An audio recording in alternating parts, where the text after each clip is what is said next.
Hello and welcome back for the newest episode of Strange Appalachia.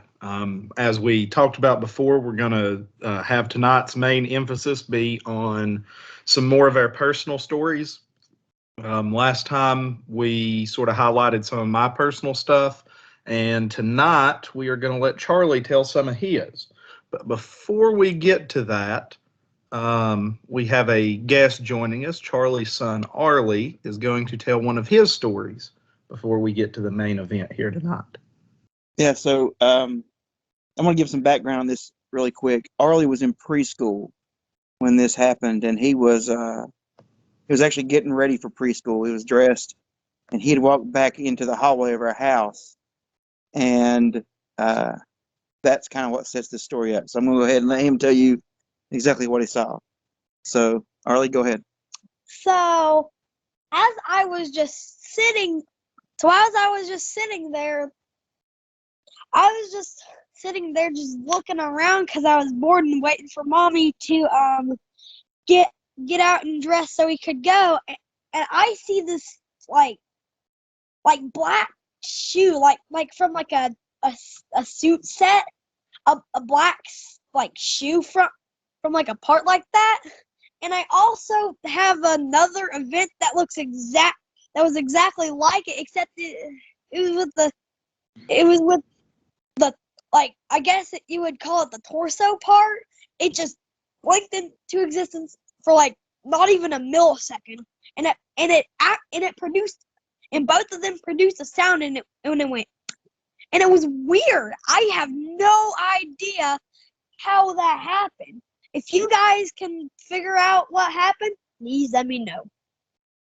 All right, so for anyone that didn't really catch that, he said that when he was little, there was a black shoe or black foot that appeared in our hallway. Now, when he was younger, he described it. It said he was actually walking through. Yeah. It looked like it was like, it looked like it was flat on the ground, getting ready to lift that foot up again, like it was walking through the hallway. And as Charlie said, that it looked like it was walking. Like it looked like it looked like it was the left foot facing me, and the right foot was on the other side. That's what it looked like. So that's pretty interesting. And it was walking into my room, and now I've been scared of my room ever since. So the weirdest thing about that is back where his room is in our house, that's the oldest part of the house. So, I don't know what he saw. There's some child psychology things going on there, you could say. I know a lot of times kids' brains are developing, and you can kind of get chemical imbalances and can make kids see and feel strange things, but I don't know what it is. I've never experienced anything like that in the house, so it's just interesting that he did. I also saw a similar event. It, like, when I was up at Mama and Papa's, it was about a year later, and I was looking out the window of the car because we were going to actually go to the park, and I saw the full thing there for just a second, and it looked like an urban legend called Slenderman, kind of, but not really. Yeah, so anybody not familiar with Slenderman, they know that Slenderman is not a real thing. So it was actually produced by the website called Creepypasta. But that's what it looked like, though. Like that's the only way I can describe the thing that I saw. And I'm guessing it was the full thing because all the other of the three events, the other two were just parts of the suit, I guess you could call it. But this one, this was the full thing, and I could actually hear it going away. Like I could hear it, and it was so weird. Like I could physically hear it. So that's weird. What do you think, JD? I think he has summed it up really well with that's weird. I've got no ways to debunk or anything, so. Yeah. I know that the ones that happened here in the house, I mean, like I said, there's never been anything supernatural here at the house. And he was so young when he was telling us about it, Like I said, there's a lot of child psychology that go on. And like I said, a lot of times kids tend to have chemical imbalances, but I don't know. It's interesting. It is interesting. So I guess that leads into your stories, and I believe if we're keeping the same ones we talked about before, there were four of them, and they sort of run the gamut. There's a cryptid, there's an alien, there's a ghost, and then the fourth one could fall into any of the above. So I don't know where you want to start, so you start, and we'll go from there. All right. Well, I guess we'll start off with the cryptid. This is kind I like of cryptids. Yeah, this is kind of keeping with the theme of JDC and a mountain lion. Um, so the word panther in Appalachian lingo actually means a large black cat, and so a lot of times, people don't even realize that a large black cat in the Appalachian Mountains is a cryptid. Um, so I was driving home one night from the gym. Actually, I dropped off my buddy Anthony, and I was driving to a girlfriend's house, and on the side of the road, I thought that I was seeing a dog, like a German Shepherd. And then when I got up to it, it was actually a cat. And, big old black cat's the only way you can describe it. And actually, it was under a street light, and I parked my truck, and I watched it for probably 5 or 10 minutes, a good while. It's not something, that I was mistaken seeing. It's not something that could have been something else. It was, I had enough time to observe it, so it was 100% a black cat. And it acted exactly like you expect a cat to act. Kind of nonchalant, like it was interested in me, but it didn't want me to know it was interested in me. And, it kind of did that. It didn't really make any noises. It was really silent, but, it just kind of hung out there, like I said, for probably 5 or 10 minutes. And then it jumped the guardrail and went off through the field. And the other thing that I just happened to note was that its tail was probably as long as its body was. So, it's pretty neat seeing something like that. Yeah, like you said, it's very similar to my story. The only difference is the coloration and the length of it. Mine I saw for a few seconds and then it was gone, and yours was just sort of sitting there. So, Well, I brought it up to a college professor, and he said that he thought it was probably an escaped pet of some sort, like a black jaguar or something like that. Um, sometimes I wonder if there's maybe a mutation that pops up every now and then that, that's attached maybe to the long tail, maybe the same right. genes attached to the coloration. I don't know. It's possible. There have been no documented cases of that happening, but that doesn't necessarily mean that it doesn't. Right. So, So, that's one of my favorite stories. That's one of those things where a lot of people will see something like a cryptid and then they won't know what they've seen later, and they'll go back and forth in their head is did they really see it or not? Well, this was pretty obvious, a large black cat, and I had plenty of time to observe it. So, yep, and that makes it really cool.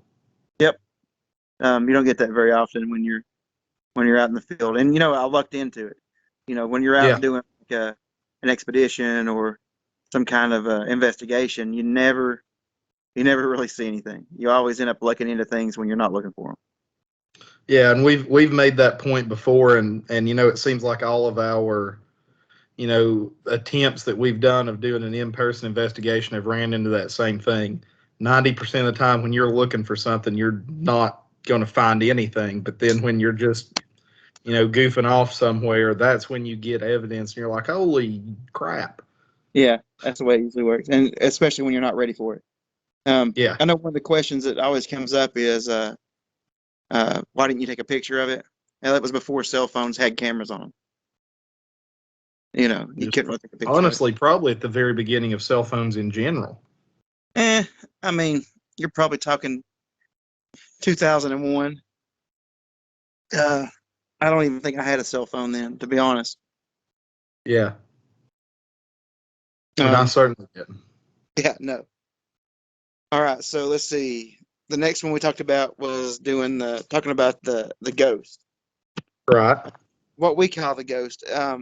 It may not have been a ghost. We're not really sure, but everybody, we've talked about Cracker's Neck before, the place that we're from, and the way that the place got its name. Of course, we told the story of Joash Cracker, but the actual way it got its name is there were two suitors that were both courting the same girl, and in behind my mom and dad's house, where JD lives too, and behind the house there's a spring, and one of the suitors had taken the girl to the spring for a picnic, and the other suitor had been drinking a little. He was inebriated, and he showed up to kill the suitor that was there and accidentally shot her, and she died, and he hung himself.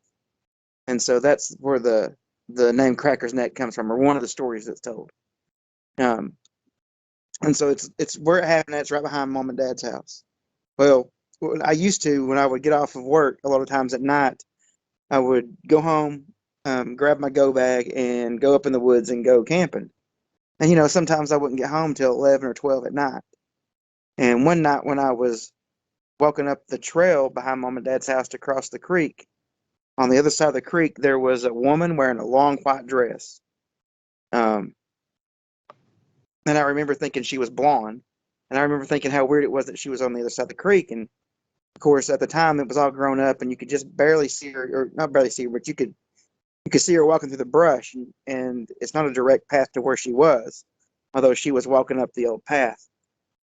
And so I yelled at her to ask her if she was okay, and she didn't reply. She kept walking, and then I said, "Hold on, I'll be right over there." So I went up, crossed the creek, and when I got to the spot where she wasn't there anymore. And, the chances of someone being over there, I think, are slim to none. Now, that doesn't mean it doesn't happen. The thing about Cracker's Neck is there's a lot of hoodlums, or there used to be a lot of hoodlums and rednecks and crazies that went up and down through there a lot, but, nothing I ever felt danger. But I don't know if it could have been somebody out there walking at night. If they were, why would they have been in a white dress? I don't know.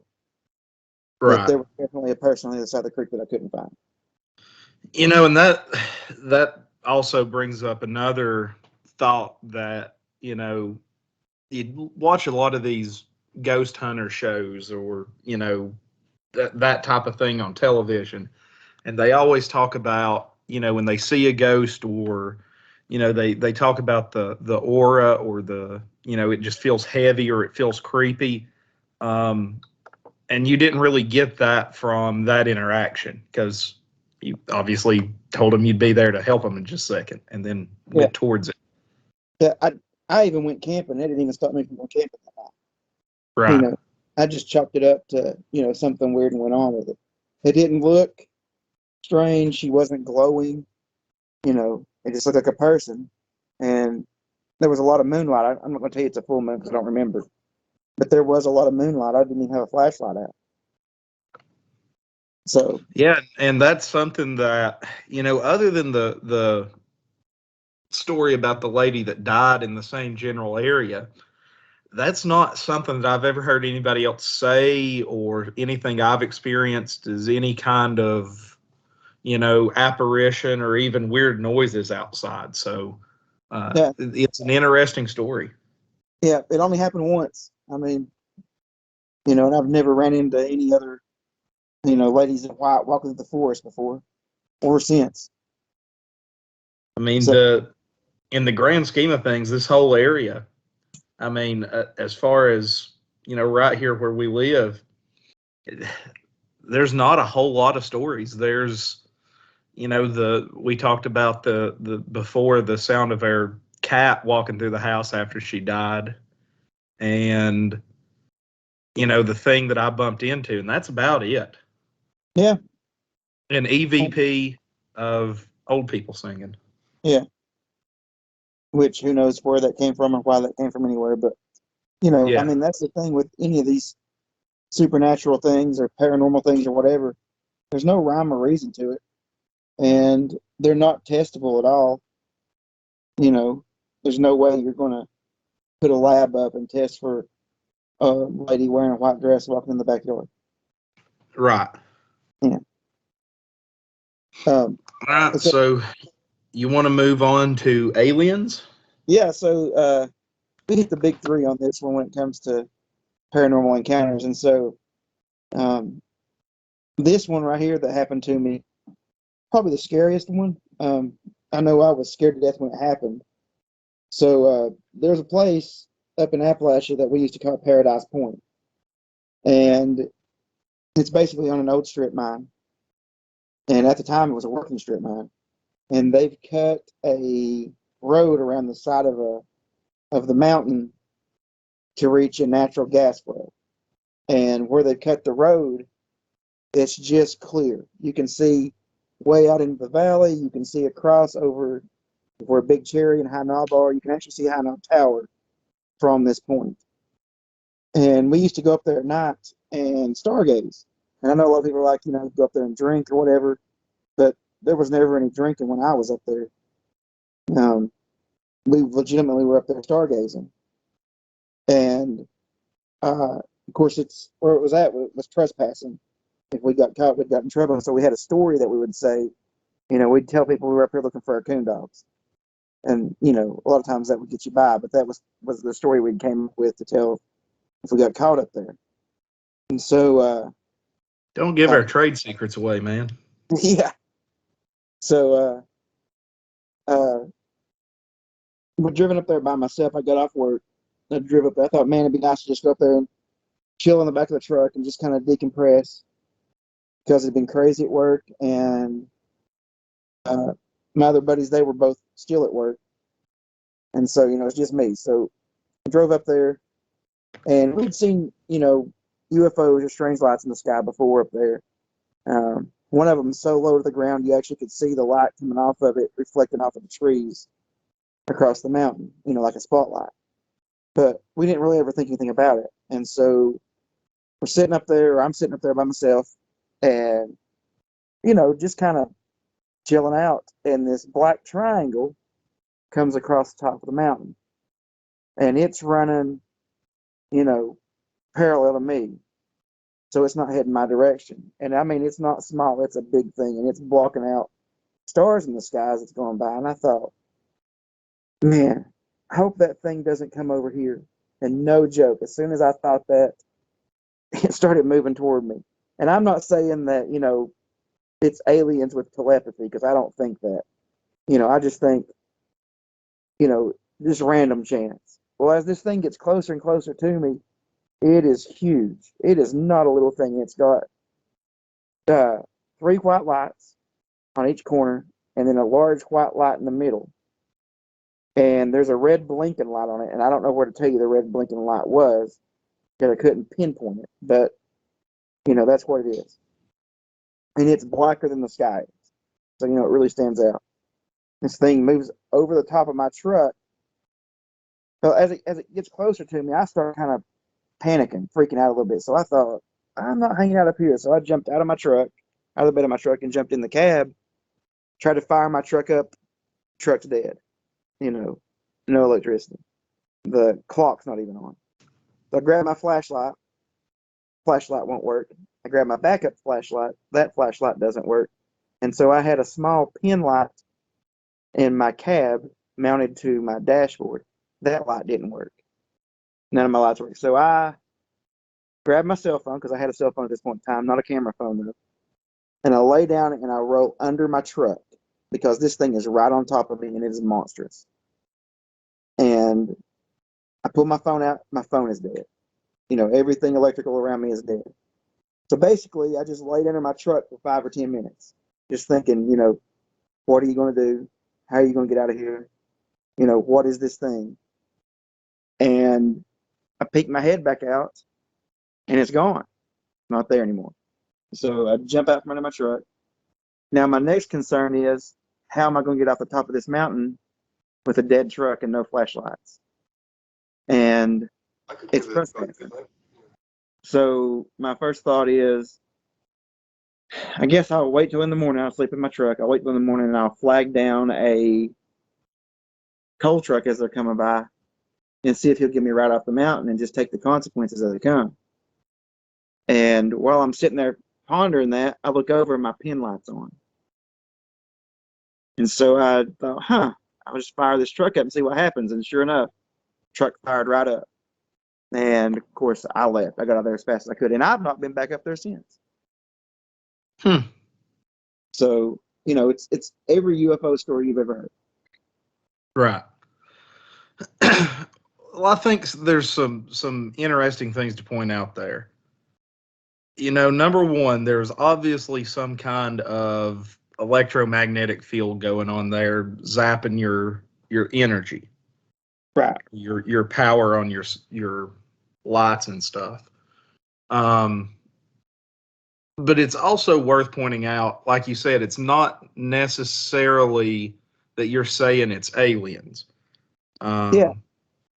That's what it's normally associated with is aliens, black triangle, stuff like that.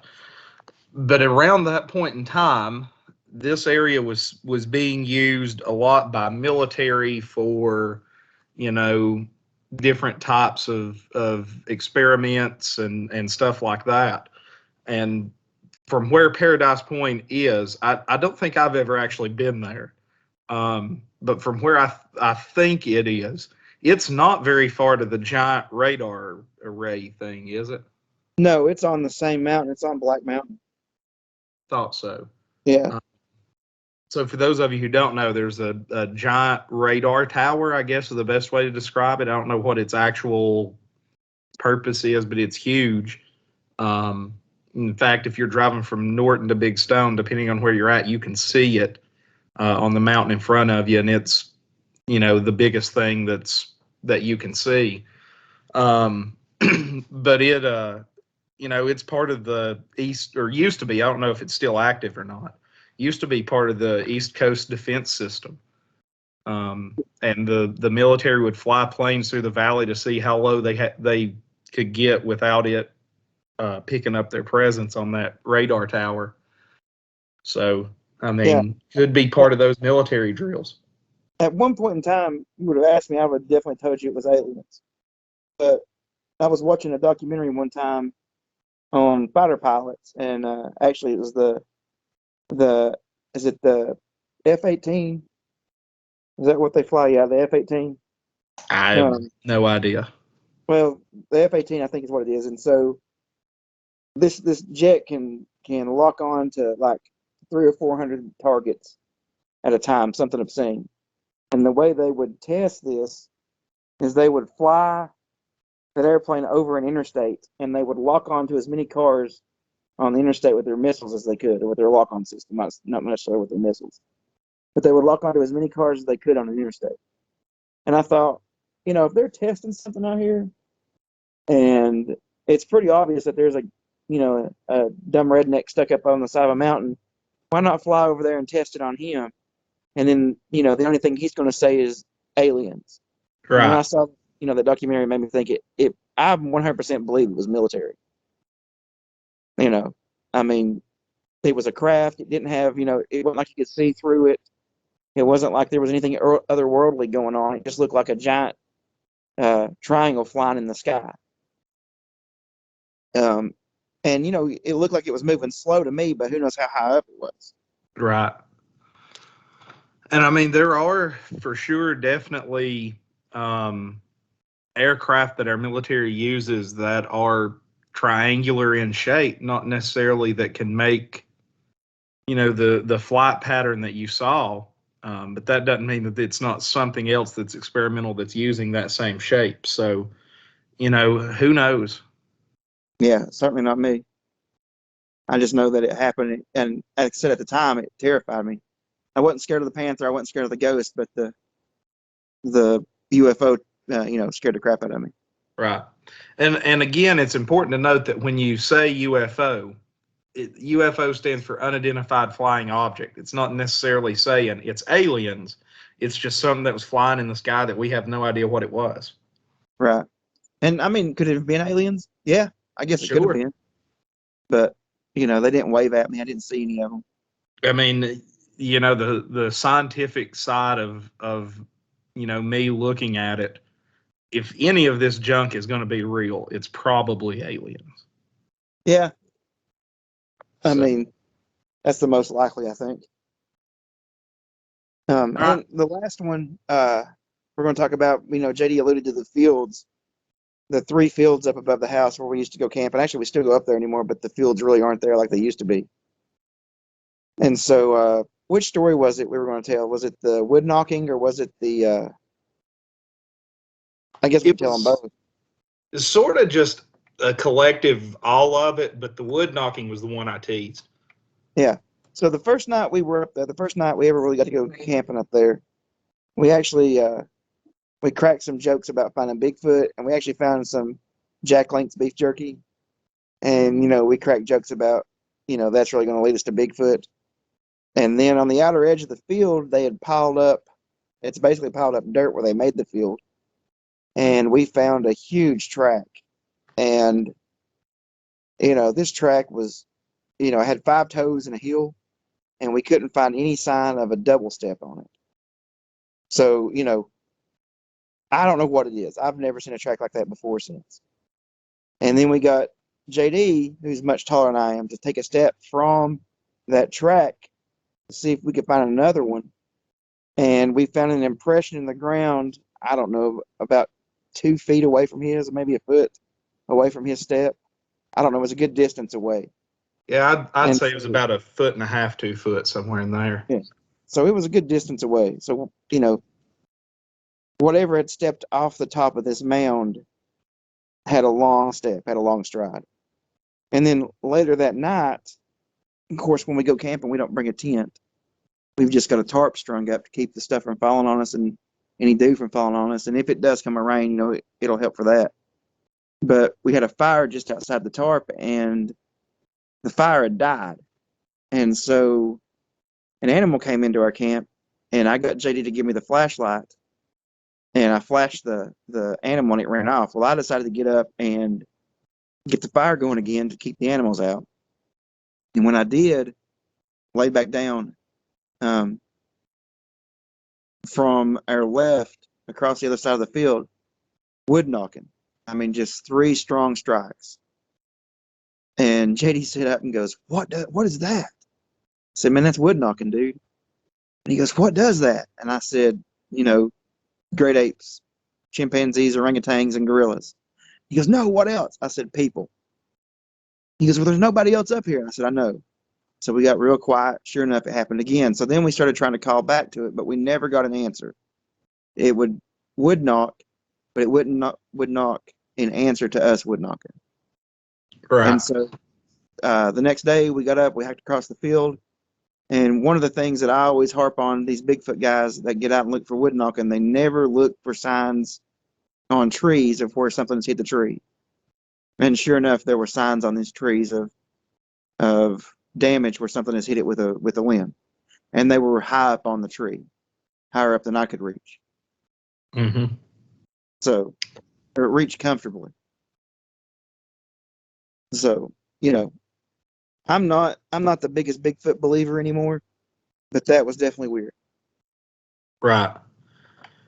And I mean, like we've talked about several times, and I've sort of told all these stories, sort of right when the pandemic hit. We went and did I went and did a solo investigation up there, in that same area, and I told most of these stories, but that is by no means the only weird thing we ever had happen up there. Yeah, I mean, we've heard, like I said, the women talking that night. Well, I heard that one, and that night was really, really windy. So could it have been something to do with the wind? Absolutely could have been. But it's just interesting, that in an area that's supposed to be a Bigfoot hotspot, you get the chitter runner, the talking up there, Right. and the strange lights in the field that it looked like a vehicle was driving through the field. So we jump up and I actually move the Jeep out of the road so they can get through, and nothing happens. And then the next day we're talking to Dad. We figured it was poachers and that they went the other way. And then we're talking to Dad, and Dad said, the road doesn't come out anywhere, it just stops. So if it was poachers, where did they go?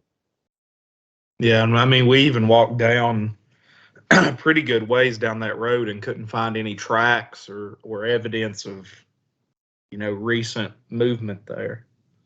Yeah, so I don't know. The Appalachian Mountains are a weird area, that's for sure. Mm-hmm. And the other interesting thing about it is, after we did those, what was it, 3 or 4 camping trips up there, there was even one night we went up there to do a camping trip and couldn't get a fire to start. I Yeah. mean, two Eagle Scouts with, and maybe this is making fun of us as much as it is anything, but 2 Eagle Scouts with the woods full of wood and lighters couldn't get a fire to start. I mean, it just would not even start the attempt at making a fire. Yeah, it was And really odd. I mean, in we left. the tinder was dry, the kindling was dry, and the tinder wouldn't even spark up. Yeah. I mean, it's not It very was often you hold a weird. leaf with a lighter and it wouldn't start. Yeah, I don't know what that was. But we stopped going up there for a while just because we didn't have time and all sorts of other stuff was going on. We went back up there, then within the past year. I don't remember exactly when it was, and man, it didn't even feel the same. That's one I don't like talking about the feelings a lot. Like I said earlier about it just felt weird or felt different. But those first few times, and maybe it was where I was so young, I went up there and it just felt weird to be up there. But that last time we went, it just felt like being in the woods. Yeah, it felt pretty normal. Yeah, And we didn't get anything weird happen. we actually left early that night. Yep. So, I mean, yep. it's weird place. Well, those are our stories. If anybody out there has any answers or any comments on them, feel free to holler at us. I mean, I'm sure someone listening may know exactly what's going on. They might be able to explain to me exactly what that black triangle was. And if you do, then that'd be great. I'd be more than happy to know. Or you could have been the people up there in the field trying to drive your car through and then realize that somebody had a Jeep parked in the road, so you back down there and slept in your car all night. I don't know. But if you are, just holler at us and let us know. It definitely helped to clear up some of the mystery. Yep.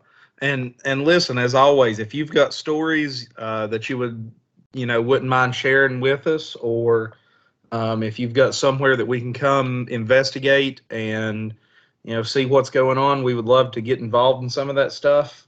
So let us know. Shoot us an email. Shoot us a message here on YouTube. Comment on Facebook. Let us know, and we'll happily come out and see what you got going on, or try to. Yeah, we should. The pandemic's pretty much over now, so we should be able to get out and do some more stuff. So, Yeah. all right. Appreciate you, everybody. Yep, and like I said, as always, leave us a comment, like, subscribe, all that good stuff. If you don't know how to do all that stuff by now, shoot us a message and we'll let you know. But other than that, we'll see you next time. Bye for now. See y'all later. Didn't realize Arlie was still here. Peace out, y'all.